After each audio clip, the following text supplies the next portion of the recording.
Para kultivator benua Changsuan berjuang mati-matian di tengah kabut beracun, senjata sihir pertahanan mereka meledak satu demi satu, dan teriakan pun terdengar satu demi satu. Pedang lembut Raja Ciol terputus oleh pisau tulang, meninggalkan luka dalam di dadanya yang terlihat hingga ke tulang. Tombak Aisyah berkarat dan berlubang. Dia terhuyung dan jatuh ke tanah, hampir dihancurkan menjadi bubur oleh boneka tulang itu.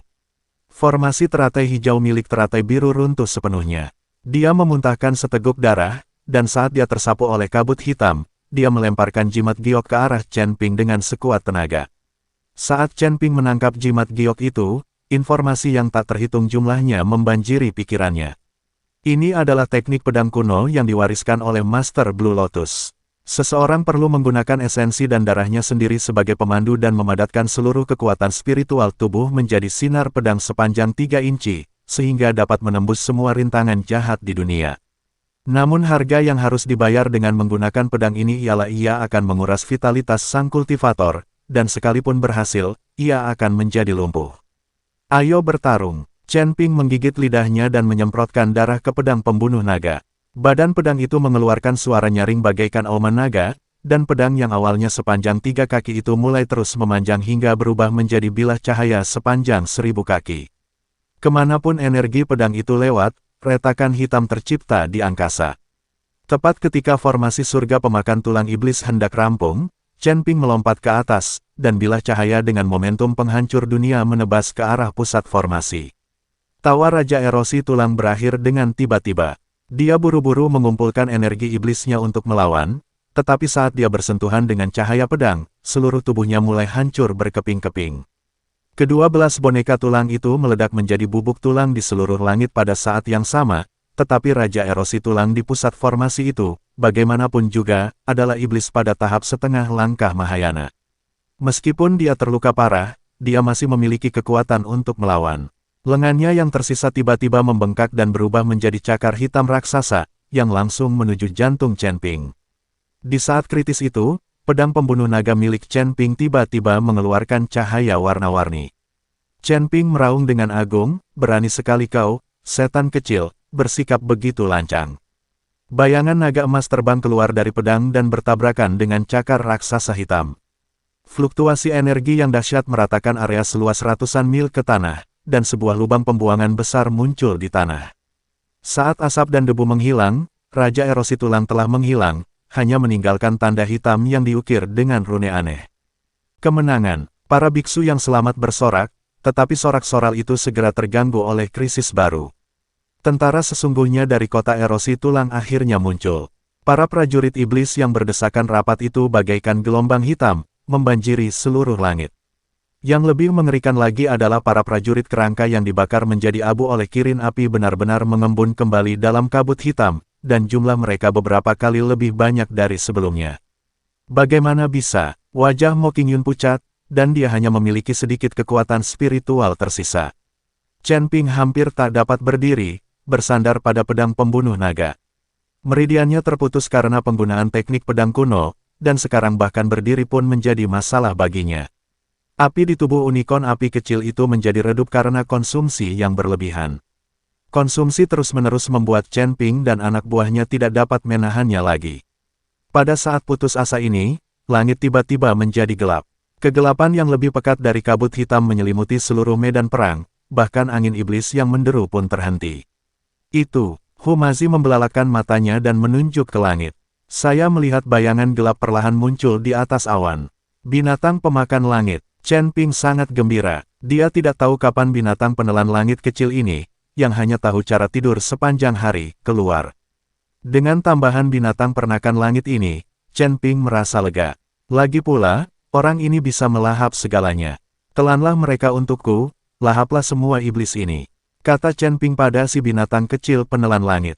Namun siapa sangka bahwa binatang kecil penelan langit itu hanya menatap Chen Ping dan tidak melakukan gerakan apapun. Wah, binatang pemakan langit ini tungganganku, bukan tungganganmu. Kalau kau perintahkan, apakah dia akan menurut? Dan Anda harus menghormatinya, bukan anjing Anda yang bisa Anda perintah. Suara Raja Iblis Ciyun terdengar di benak Chen Ping, mengungkapkan ketidakpuasannya terhadap Chen Ping. Chen Ping tertegun, lalu dengan cepat mengubah ekspresinya, lah berkata kepada binatang penelan langit kecil itu sambil tersenyum, "Saudara binatang penelan langit, tolong bantu aku menelan semua iblis ini." Tanpa diduga, setelah mendengar perkataan Chen Ping, binatang kecil penelan langit itu benar-benar membuka mulutnya yang besar yang mampu menelan gunung, dan menghisap para prajurit kerangka di langit. Panggilan kekuatan hisap yang mengerikan membentuk pusaran angin hitam, dan puluhan ribu prajurit kerangka tertarik ke dalamnya tanpa sempat berjuang sedikit pun. Ia tertelan ke dalam jurang tak berdasar. Yang lebih mengejutkan lagi adalah kutukan abadi pada para prajurit kerangka itu telah terhapus sepenuhnya di dalam perut binatang pemakan langit dan tidak akan pernah bisa terbentuk kembali. Dengan penambahan kilin api dan binatang pemakan langit, situasi pertempuran langsung terbalik. Kilin api kecil merasa sangat bersemangat, api di tubuhnya menjadi lebih kuat lagi, dan ia membentuk kerjasama diam-diam dengan binatang pemakan langit. Kilin api bertugas membakar para prajurit iblis di tanah, sedangkan binatang pemakan langit bertugas melahap pasukan kerangka di udara. Saatnya melawan. Chen Ping menahan rasa sakit yang hebat dan mengangkat pedang pembunuh naga. "Ikuti aku dan bunuh." Membunuh. Mengikuti raungan Chen Ping, para kultivator benua Changsuan menyalakan kembali semangat juang mereka. Mereka membentuk formasi pertempuran baru dan bertempur mati-matian melawan para prajurit iblis. Di langit, energi pedang dan energi iblis saling bertautan, dan cahaya senjata ajaib menari bersama hujan darah. Chen Ping bergerak cepat di antara kerumunan, dan masing-masing pedangnya dapat merenggut nyawa beberapa prajurit iblis. Pakaiannya telah lama berlumuran darah, tetapi tatapan matanya semakin tajam, seakan-akan dia adalah dewa perang yang kembali dari neraka. Pertempuran brutal ini berlangsung selama 3 hari 3 malam. Ketika prajurit iblis terakhir tumbang, matahari pagi akhirnya menerobos awan gelap dan memancarkan cahaya keemasannya ke daratan yang hancur. Benua Changsuan diselamatkan sekali lagi. Lan Lianhua sangat berterima kasih kepada Chen Ping. Jika bukan karena Chen Ping, benua Changsuan pasti sudah hancur sejak lama. Itu selesai ketika istana ke-8 menyerang. "Rekan Taoist Chen, terima kasih banyak. Sayang sekali kami tidak memiliki sumber daya untuk ditawarkan di benua Changsuan." Lan Lianhua berkata dengan malu ketika dia melihat penampilan Chen Ping yang lemah. "Itu hanya hal yang mudah. Tubuhku akan baik-baik saja setelah beberapa hari istirahat."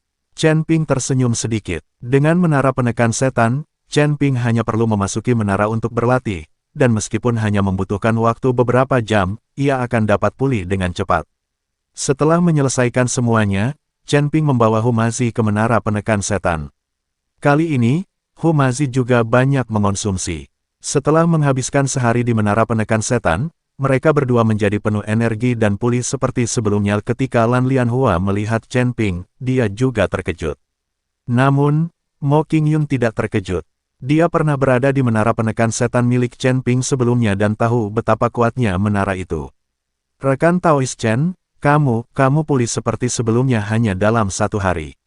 Sungguh menakjubkan." Mata teratai biru penuh dengan ketidakpercayaan.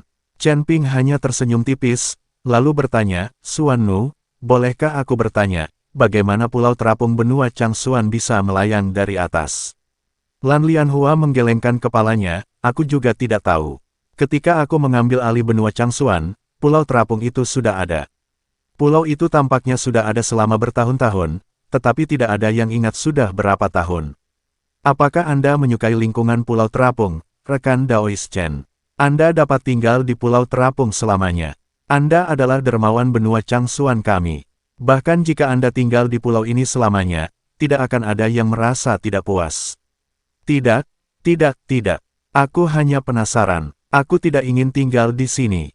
Chen Ping melambaikan tangannya berulang kali. Chen Ping hanya ingin menjelajahi pulau terapung. Jika pulau terapung ini benar-benar peninggalan peradaban, dia akan menghasilkan banyak uang. Namun, tampaknya benua Changsuan tidak mengetahui bahwa pulau terapung ini adalah peninggalan. Sekarang Chen Ping hanya menebak. Karena Raja Iblis Ciyun mengatakan itu adalah relik, maka itu masih perlu diselidiki. Pada saat ini, seorang kultivator berlari menghampiri dan berkata kepada Lan Lianhua, "Suan Nu, Huo Jingjing tidak mau makan. Dia ingin melakukan mogok makan. Dia seorang kultivator dan dia tidak akan mati karena berpuasa. Jangan ganggu dia." Kata teratai biru, para biksu tidak perlu makan, jadi mereka tidak akan mati karena berpuasa. Namun Chen Ping berkata, "Saya telah menyegel meridiannya. Sekarang dia hanyalah orang biasa. Jika dia tidak makan, dia akan segera mati kelaparan. Aku akan pergi melihat apa yang dia inginkan. Chen Ping memutuskan untuk pergi dan melihat apa yang ingin dilakukan Huo Jingjing. Chen Ping, bagaimana kalau aku memberinya susu kedelai, kata Humazi sambil tersenyum. Chen Ping menatap pria itu dengan dingin lalu berbalik. Huo Jingjing adalah putri Huo Zhao, dan Chen Ping ingin menggunakan Huo Jingjing untuk mengancam Huo Zhao agar tidak main-main. Ketika Chen Ping memiliki kekuatan yang cukup untuk menghancurkan 8 istana dengan lambaian tangannya, Huo Jingjing tidak akan berguna. Setelah tiba di ruang bawah tanah dan melewati lapisan formasi, Chen Ping akhirnya melihat Huo Jingjing. Huo Jingjing masih mengenakan celana ketat yang sama, tetapi rambutnya acak-acakan dan dia tampak jauh lebih kuyu. Melihat Chen Ping datang, mata Huo Jingjing dipenuhi kemarahan. Jika Chen Ping tidak menangkapnya dan menyegel meridiannya, dia tidak akan berada dalam kondisi menyedihkan seperti ini. Kau bisa membiarkanku pergi atau membunuhku, tapi aku tetap menyarankanmu untuk membunuhku, karena begitu aku pergi, aku akan membunuhmu dengan cara apapun. Huo Jingjing melotot ke arah Chen Ping dan berkata, sekalipun aku melepaskanmu, kau bukanlah tandinganku. Ayahmu telah kukalahkan. Apa yang bisa kau gunakan untuk membunuhku? Chen Ping tersenyum tipis. Huo Jingjing tetap diam karena dia tahu apa yang dikatakan Chen Ping adalah kebenaran. Karena aku tidak bisa membunuhmu, aku akan mati kelaparan. Sebagai anggota klan dewa, aku bisa mati, tetapi aku tidak akan pernah tahan di penjara olehmu. Wajah Huo Jingjing penuh dengan tekad. Kalian para dewa suka menipu diri sendiri. Kalian hanyalah manusia, tetapi kalian pikir kalian mulia dan berpura-pura menjadi dewa. Tidakkah kau pikir ini konyol? Mata Chen Ping penuh dengan penghinaan terhadap para dewa. Beraninya kau menghujat klan dewa kami. Kau pantas mati. Huo Jingjing sangat marah, bagaimana kau bisa membandingkan ras manusia rendahan dengan kian dewa kami? Karni 1000 kali, 10.000 kali lebih mulia daripada ras manusia. Para dewa 10.000 kali lebih mulia daripada manusia. Bagaimana bisa kau bersikap tidak tahu malu seperti itu? Jika seorang manusia memiliki anak dengan seorang wanita dari ras dewamu, apakah anak itu akan menjadi mulia? Chen Ping berkata sambil meludah. Bagaimana mungkin seorang wanita dari klan dewa kita bisa punya anak dengan pria rendahan dari klan manusia? Bermimpilah. Huo Jingjing mendengus dingin. Baiklah, kalau begitu hari ini aku akan membiarkanmu merasakan kekuatan seorang pria hina. Setelah Chen Ping mengatakan ini, dia menerkamnya. Apa yang akan kau lakukan? Lepaskan aku, dasar bajingan, dasar binatang. Huo Jingjing ketakutan dan berjuang mati-matian. Tetapi bagaimana dia bisa menahan kegilaan Chen Ping? Dengan cara ini, Huo Jingjing tersiksa seharian penuh dan semalam, dan dia hampir hancur beraritakan. Chen Ping berdiri, menatap Huo Jingjing yang tidak bergerak, dan berkata sambil tersenyum dingin, apakah kamu masih sombong? Kamu masih saja melolong seperti itu. Apa bedanya kamu dengan Huo Jingjing? Huo Jingjing tidak berkata apa-apa, seluruh tubuhnya linglung. Keluar dari ruang bawah tanah, Chen Ping bertemu Humazi yang menunggunya. Guru Hu, apa yang Anda lakukan di sini? Chen Ping bertanya dengan rasa ingin tahu. Chen Ping, kamu jahat sekali. Aku sudah berdiri di sini seharian penuh, mendengarkan wanita itu berteriak seharian penuh. Dasar bocah, kau bahkan tidak meneleponku untuk melakukan kebaikan seperti itu. Aku marah. Humazi berpura-pura marah dan berkata, Tuan Hu, Anda sudah punya 2 wanita. Di usia Anda seharusnya tidak menggigit lebih dari yang bisa Anda kunyah. Chen Ping menepuk bahu Humazi. Karena kalian masih muda, kalian tidak bisa bertarung sekuat tenaga. Tapi karena kalian jago bela diri, bisakah kalian mengajariku beberapa gerakan? Humazi terkekeh dan berkata, mungkin aku punya waktu, aku punya hal lain yang harus kulakukan. Setelah Chen Ping selesai berbicara, dia berbalik dan pergi.